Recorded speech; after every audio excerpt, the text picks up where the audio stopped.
नमस्कार. श्रीखास किचनमध्ये तुमचं मनापासून स्वागत आहे. आज आपण अळूचे पानं वापरून मस्त खमंग कुरकुरीत अशी नवीन एक रेसिपी बघणार आहोत. तर ही रेसिपी खायला खूप खमंग लागते आणि अगदी खारीप्रमाणे ही रेसिपी होते. तर अगदी चटपटीत मुलंसुद्धा आवडीने खातील इतकी छान होते. तर असे ह्या अळूचे पानं वापरून आपण एक छान अशी रेसिपी नवीन प्रकारची कशी करायची ते बघणार आहोत. माझ्या चॅनलवर तुम्ही नवीन असाल तर माझ्या चॅनलला लाईक, शेअर आणि सबस्क्राईब करायला विसरू नका. चला तर मग रेसिपीला सुरुवात करूयात. इथं मी मैदा घेतलेला आहे. तर मैदा आपल्याला एका भांड्यामध्ये चाळून घ्यायचा. तर मी इथं 3 वाटी मैदा घेतलेला आहे. 3 वाटीसाठी आपल्याला अर्धी ते पाऊण वाटी रवा घ्यायचा आहे. तर इथं मी बारीक रवा वापरलेला आहे. तर हे सर्व आपल्याला गाळून घ्यायचं आहे, म्हणजे हे छान असं हलकं होतं आणि काही कचरा वगैरे असला तरी तो निघून जातो. तर आता इथे आपल्याला सर्व मसाले टाकून घ्यायचे आहेत. तर त्यासाठी मी इथं 1 चमचा तिखट घेतलेला आहे. तिखट थोडं कमीच ठेवायचं आहे, कारण आपण यामध्ये हिरव्या मिरच्या पण वापरणार आहोत. अर्धा चमचा हळद टाकायची, 1 चमचा धना पावडर वापरायची आहे, अर्धा चमचा जिरा पावडर घेतलेली आहे, 2 चमचे तीळ घ्यायचे आहे. तर थोडे तीळ आपण बाजूला ठेवूयात आणि चवीपुरतं मीठ यामध्ये टाकायचं. सर्व मसाले टाकून झाल्यावर हे छान हाताने मिक्स करून घ्यायचं आहे. कोणत्याही पिठामध्ये आपण मसाले वापरले तर ते सुरुवातीला असे छान मिक्स करून घ्यायचे, म्हणजे ते व्यवस्थित या सर्व पिठाला लागल्या जातात. तर इथं मी कडकडीत तेल गरम करून घेतलेलं आहे. तर तेल मी 6 चमचे घेतलेलं आहे. तर छोट्या चमच्याने 6 चमचे यामध्ये तेल वापरायचं. तर हे मोहनाचं तेल आपलं मस्त या कडकडीत आपण यामध्ये टाकलेलं आहे.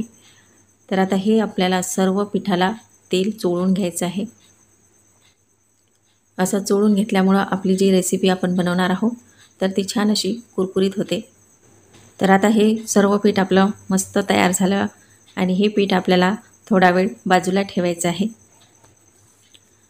इथं मी अळूची पानं घेतलेली आहे. तर मी अळूची पानं 4 घेतलेली आहे. तर अशी मस्त मोठी मोठी ही 4 पानं आहेत. तर सुरुवातीला तोडून घेतल्यावर छान धुवून घ्यायची, नंतर ती कपड्याने पुसून घ्यायची आहे, म्हणजे त्याचं पाणी पूर्ण कोरडं करून घ्यायचं आणि याची जाड जे देठ आहेत ते काढून टाकायचे आहे. हे असे जाडे देठ काढले नाही तर ते खाताना घशामध्ये खवखव कचकच होऊ शकतं. त्यामुळं हे देठ जाडे असे काढून टाकायचे. तर याचे पूर्ण आपण देठ काढून घेऊया. तर इथं मी पूर्ण देठ काढून घेतलेले आहे आणि ही पूर्ण पानं आपल्याला एकमेकाला अशी जोडून घ्यायची आहे. जोडून घेतल्यावर मस्त याला बारीक चिरून घ्यायचं आहे. तर हे छान आपण चिरून घेऊयात.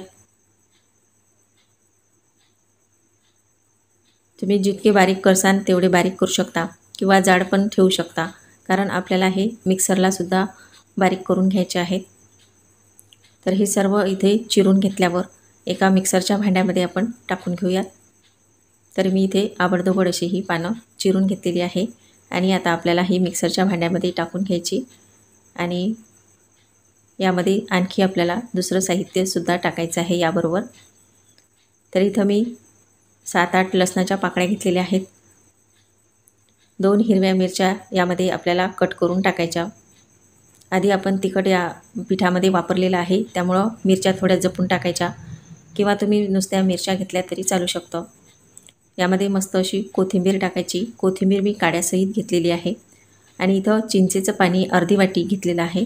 लिंबाच्या आकारा एवढा चिंचेचा गोळा मी भिजत घातला होता आणि तो छान भिजल्यावर गाळून घ्यायचा. तर इथं मी गोड आंबट असं यामध्ये आंबट आपण टाकल्यामुळं थोडी 1 चमचा साखर टाकून घ्यायची आणि हे मस्त मिक्सरला लावून बारीक करून घ्यायचं आहे. तर बघा मस्त असं हे आपलं मिक्सरला वाटून छान बारीक करून घेतलेलं आहे. यामध्ये मी अर्धी वाटी पाणी वापरलेलं आहे. सुरुवातीला आपण अर्धी वाटी चिंचेचं पाणी, नंतर अर्धी वाटी हे साधं पाणी वापरलेलं आहे.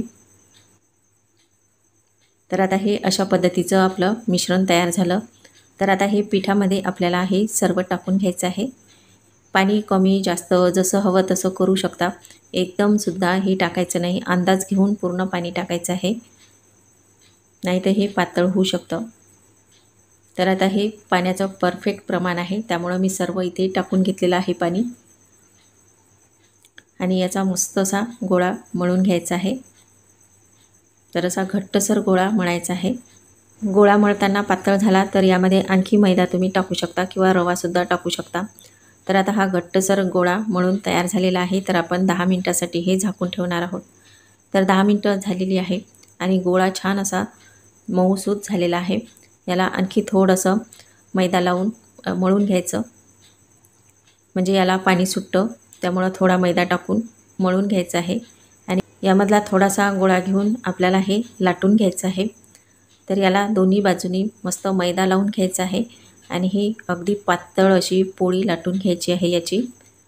तर आपण ही पोळी पूर्ण लाटून घेऊया। तर आता पोळी लाटून झाल्यावर यावर थोडे तीळ टाकायचे आहे, किंवा अर्धवट पोळी लाटून झाली की तेव्हा तुम्ही यामध्ये तीळ वापरू शकता आणि हे लाटून घ्यायचं। तर आता हे लाटून घेतल्यावर छान हे तीळ मस्त याला चिटकतात। तर दोन्ही बाजूनी तीळ लावून घ्यायचे आहे। तर असे दुसऱ्या बाजूने सुद्धा मस्त असे तीळ टाकून घ्यायचे आणि आणखी लाटून घ्यायचं आहे। तर अगदी पातळ असं हे लाटायचं आहे। तर बघा अशा पद्धतीने मी इथे मस्त पोळी मोठी एक लाटून घेतली आणि इतकं पातळ ठेवायचं आहे, जाड करायचं नाही। तर अगदी पातळ केलेलं आहे आणि याला आपल्याला चिरा पाडून घ्यायच्या।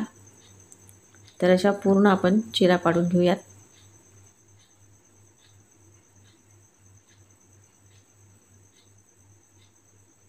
आणि आणखी आपल्याला हे असं फिरवून घ्यायचं आणि अशा लांब लांब आकाराच्या आपल्याला आणखी पट्ट्या करून घ्यायच्या आहे।